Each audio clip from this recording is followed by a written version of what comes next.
présenter. Donc, mon nom est François-Xavier Daffin, j'ai 52 ans, je suis marié avec Michaela Fugazin, nous habitons Argentières. Je suis l'heureux père de 3 filles qui font la fierté et notre bonheur au quotidien. Je suis issu d'une famille de 7 enfants. Le père était médecin, cardiologue dans toute la vallée de l'Arve, puisqu'il exerçait non seulement à l'hôpital de Sallanches, à la clinique de Cluse, mais également à l'hôpital de Chamonix, et puis à sa clinique où il passait les consultations. Maman est une femme extraordinaire, elle a élevé 7 enfants avec tout l'amour d'une maman et avec l'énergie qui la caractérise. Je sais que certains d'entre vous la connaissent et ils la reconnaîtront bien comme ça. J'ai étudié au Fayet, j'ai passé un bac scientifique, un bac D, à l'issue duquel j'ai suivi des études à Grenoble supérieures de mathématiques appliquées et sciences sociales. Puis j'ai fait du droit immobilier et enfin j'ai fait une école de commerce, toujours à Grenoble. J'ai eu l'opportunité de travailler pour un groupe étranger à Genève dans la promotion immobilière. J'ai intégré ensuite une filiale d'un groupe bancaire, une banque importante en France. Et dans cette société, il y avait un capital de la banque et un capital d'un groupe moyen-oriental pour lequel j'ai assumé les responsabilités de directeur financier administratif sur 3 secteurs géographiques en France, la région Provence-Alpes-Côte d'Azur, Paris, Genève et à l'étranger, aux États-Unis et notamment au Moyen-Orient. Ce qui me caractérise, je pense, c'est le fait d'être un chef d'entreprise. J'ai créé ma première société à Sallanches et puis après, très rapidement, j'ai déménagé sur Argentières où aujourd'hui j'assure la gérance de 2 agences immobilières, d'une société de conseil en immobilier, de maîtrise d'ouvrage délégué et de promotion, et depuis 10 ans également la gérance d'une société de gestion d'une résidence de tourisme 5 étoiles qui se trouve à Valorcine. J'ai pratiqué le tennis à haut niveau, j'ai passé le diplôme de moniteur de tennis et puis j'ai eu la chance de jouer une fois dans ma vie dans le stade Roland-Garros, ou dans le cadre de championnat de France, où pour un joueur de tennis c'est quand même un moment assez exceptionnel. Dans ma jeunesse également, joué quelques saisons très intéressantes au rugby avec le rugby club de Sallanches, et c'est vrai qu'on a eu la médaille de la ville parce qu'on est monté en division nationale. J'ai eu l'occasion, comme certains d'entre vous ici, de participer à l'UTMB, ce qui m'a procuré une grande joie de pouvoir passer la ligne d'arrivée à Chamonix avec mes filles et rejoindre ma femme derrière la ligne d'arrivée en 2017. Je fais partie de l'équipe dirigeante du ski club Les Ouches où on encadre 130 enfants. Je fais partie également de l'équipe dirigeante du club des sports d'Argentières où là, de la même façon, on a des résultats qui sont assez remarquables puisqu'on a une athlète qui court également en Coupe du Monde. Voilà pour le côté associatif sportif. Je siège au conseil d'administration de l'école Jeanne d'Arc et puis j'interviens également dans une société de réinsertion dans le monde du travail pour les personnes qui en sont éloignées, Champ des Cimes, où là le but c'est vraiment de faire en sorte que les gens qui ont été éloignés du monde du travail par les métiers de paysagistes retrouvent les attitudes et retrouvent du travail sur long terme. Et ensuite je me suis investi sur on va dire la vie locale où je représente les résidences de tourisme au sein du comité de gestion de l'Office du tourisme. Et puis j'anime depuis 2 ans maintenant le comité local Chamonix-Mont-Blanc en marche, ce qui nous a permis et qui a été à l'origine de Chamonix-Changage qui regroupe aujourd'hui des marcheurs, mais notamment des personnes qui sont non marcheurs parce que l'idée c'est de rassembler sur une méthode dont on va parler. J'ai été pendant presque 10 ans sapeur-pompier au centre de secours de Chamonix, ce qui a permis effectivement de rencontrer d'abord au sein des sapeurs-pompiers des gens absolument extraordinaires, remplis d'altruisme et d'esprit d'entraide, et puis également de voir que certains chamoniards sont dans des situations qui méritent une attention particulière.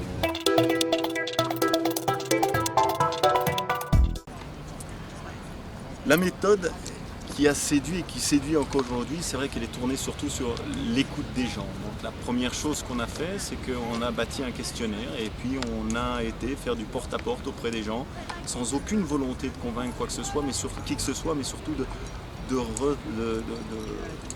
d'obtenir un contenu sur qu'est-ce que les gens attendent dans la vallée pour les prochaines 5, 10, 15 ans. Et là, on a eu non seulement un accueil très chaleureux, mais des gens intéressés, qui ont adhéré à la démarche et qui étaient surtout intéressants et passionnants. Tout ce contenu, récupéré auprès des particuliers, il a été décuplé parce qu'on a engagé, et on poursuit encore aujourd'hui, des rencontres successives avec les acteurs majeurs de la vallée. L'idée étant de continuer à compléter ce qu'on appelle entre nous notre base de données jusqu'à la fin du mois d'octobre, de façon à pouvoir, dès le mois de novembre, organiser 3 réunions ou 4 réunions de restitution de cette grande consultation et compléter encore à l'occasion de ces réunions publiques le contenu de notre base de données, ce qui nous permettra dès décembre de pouvoir annoncer aux chamoniards, fort de ce qu'on aura obtenu comme matière, l'orientation qu'on présentera dans notre programme et les gens qui constitueront la liste. L'investiture, LREM, effectivement, on avait imaginé que cette question pouvait arriver. Sûr. Alors, l'investiture, pour nous, ce n'est pas une fin en soi. Maintenant, on a quand même observé depuis l'origine la méthode d'En Marche. On est attaché aux valeurs fondamentales d'En Marche qui sont le renouveau du monde politique, la société civile, l'écoute, toute cette méthode qui nous a convaincus dès l'origine. On sait que notre député, comme notre ex-référent, n'ont pas forcément envie de soutenir notre investiture pour des raisons qu'on peut comprendre. Des raisons de parti, des raisons politiciennes, des raisons de connaissances, peut-être de complexe d'infériorité, bref, tout ça ne nous concerne pas. Néanmoins, qu'on ait cette investiture ou qu'on ne l'ait pas, nous, ça n'entachera en aucun cas notre détermination. Le projet, il va bien au-delà d'En Marche. On est parfois attaché et reconnu avec des notions de marcheurs, mais les notions de marcheurs, elles sont partagées par nous tous. Donc aujourd'hui, on parle plus de Chamonix s'engage que d'En Marche. Si on a une investiture ou un soutien, à la bonne heure. Si on ne l'a pas, de toute façon, on se présentera devant le suffrage des chamoniards en mars 2020.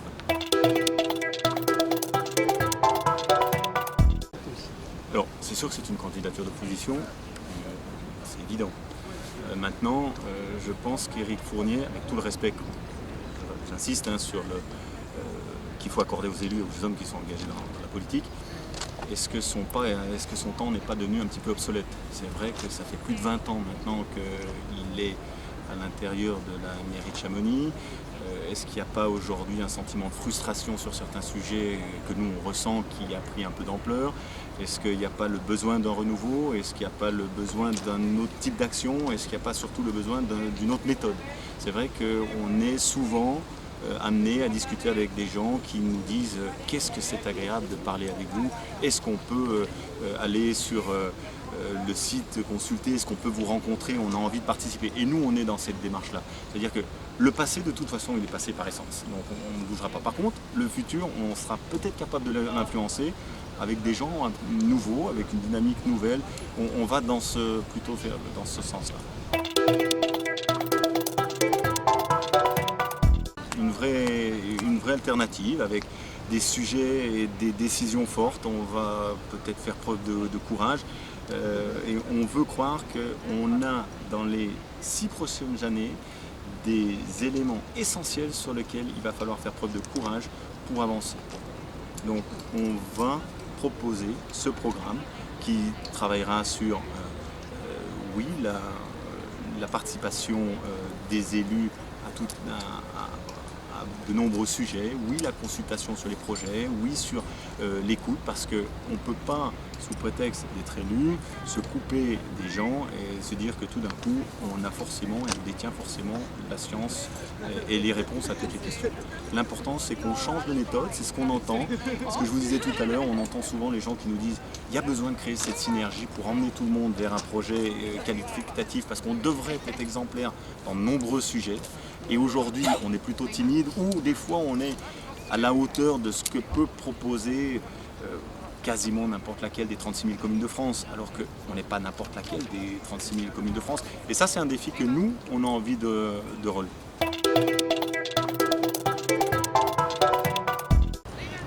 Non, j'habite Chamonix maintenant depuis 24 ans.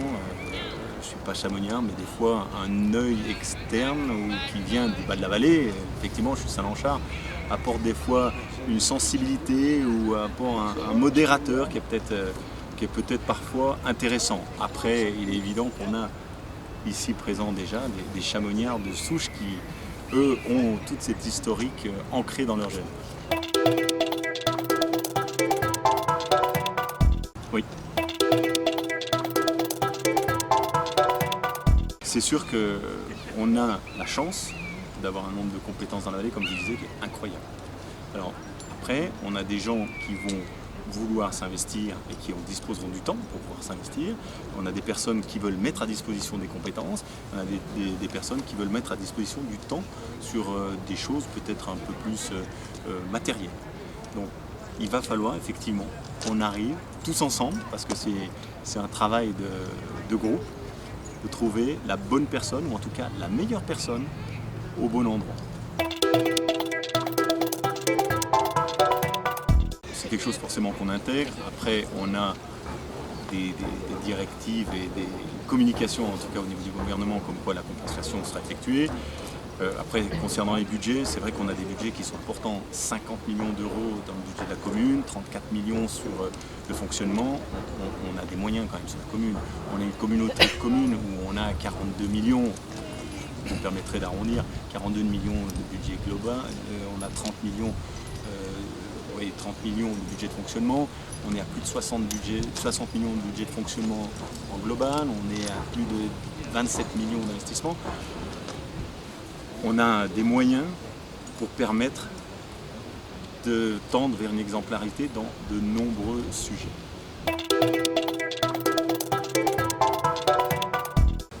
Effectivement, je suis chef d'entreprise, je l'assume. Du coup, je suis assez gestionnaire, ça c'est sûr. On va avoir à gérer, en cas de victoire, une multinationale. Il ne faut pas se leurrer. La commune de Chamonix, c'est une multinationale. Comme je vous disais, 50 millions de budget, 500 feuilles de paye. Donc déjà, avoir un chef d'entreprise, c'est important. Ensuite, l'immobilier, c'est le sujet récurrent. Qui mieux que des gens qui maîtrisent l'immobilier peuvent comprendre un sujet récurrent comme celui-ci? Quand on voit aujourd'hui la complexité de la construction d'un bâtiment, quand on voit la nécessité de suivre les corps d'État et parfois quand on voit les dysfonctionnements qu'on a sur certains programmes en cours, on se dit qu'on doit porter en tout cas une vraie compétence en immobilier, déjà en termes de construction. Sur les logements, effectivement, on va nous dire aïe aïe aïe, ils vont bétonner la vallée, c'est une catastrophe, vous allez voir ce que vous allez voir. Aujourd'hui, on est dans une dynamique complètement différente. On a été assez surpris à l'occasion de réunions organisées par la mairie actuelle, d'entendre dans un premier temps la pression foncière est insupportable, il ne faut plus construire, etc. Et quelques minutes après, néanmoins, nous allons défendre auprès du préfet que la population va augmenter d'1% de façon à pouvoir libérer 97 hectares en zone constructible.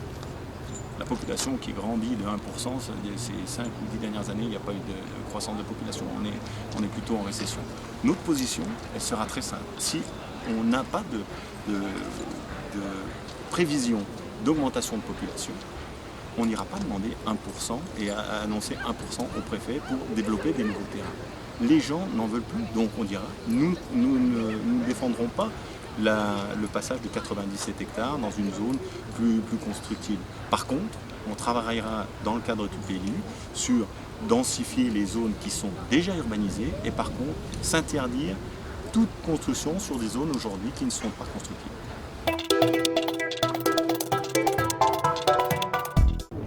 Alors, le prix, il y a deux niveaux de prix.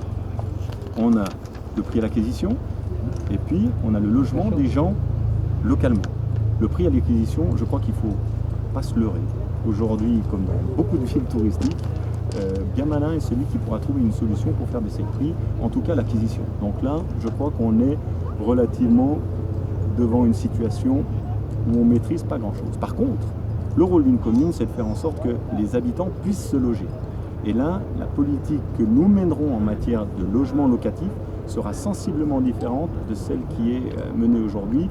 Nous considérons que les programmes voués à l'accession ne sont pas des solutions adaptées à la pérennité du logement dans la vallée et à la constitution d'un patrimoine, de façon à pouvoir loger les gens qui travaillent dans la vallée dans des conditions aidées sur le long terme. Alors, vous parlez de Jean-Louis Verdier. Jean-Louis Verdier m'a autorisé à vous dire qu'effectivement il était derrière nous, il nous soutenait parce qu'il adhère non seulement à la méthode, aux idées, aux premiers grands thèmes qui sont issus de nos grandes consultations, mais il n'est pas là avec nous aujourd'hui parce que c'est quelqu'un qui sort d'une vingtaine d'années au conseil municipal de Chamonix. Il a besoin de prendre un peu de temps pour prendre une décision, de s'engager pour un nouveau mandat ou de simplement rester pour soutenir notre démarche. Et il a besoin d'un temps de repos, mais il m'a autorisé à vous dire officiellement qu'il était notre soutien. Alors c'est un constat qui est tout à fait juste. J'ai aucun mandat politique dans mon passé. La seule élection à laquelle j'ai participé et à laquelle j'ai été élu, c'était dans le cadre du comité Mont Blanc. J'ai eu une petite expérience politique également actuellement avec le groupe du comité local En Marche à Chamonix. Maintenant, je reviendrai sur l'évolution de la société et sur la nécessité aujourd'hui d'avoir certaines qualités pour mener une commune. Je suis chef d'entreprise, effectivement, et du coup, au risque de me répéter, on a à Chamonix une commune qui a besoin de réel esprit entrepreneurial et de chef d'entreprise. Comme je vous disais, on est gestion d'une commune de 500 employés, des budgets qui sont importants, des rapports à l'international hebdomadaire, pour ne pas dire quotidien. Donc l'expérience politique est importante. Si on veut faire carrière, si on veut vraiment se préoccuper des habitants, leur bien-être, du local, je pense que l'expérience politique n'est pas indispensable et loin de là. Si je peux me permettre là-dessus, oui. Je pense que les Chamonniards ont besoin de renouvellement et justement de personnes qui ont des vraies expériences professionnelles, qui ne soient pas des politiciens de métier et qui se dédient à 100% à leur commune, qui ne cherchent pas justement à faire une carrière politique à la région ou au département et d'avoir quelqu'un qui est vraiment dédié à écouter les Chamonniards et qui connaît leurs problématiques justement parce qu'il a travaillé au cœur de la commune et il était acteur au cœur de la commune. Et pour compléter, je dirais qu'il faut bien démarrer un jour.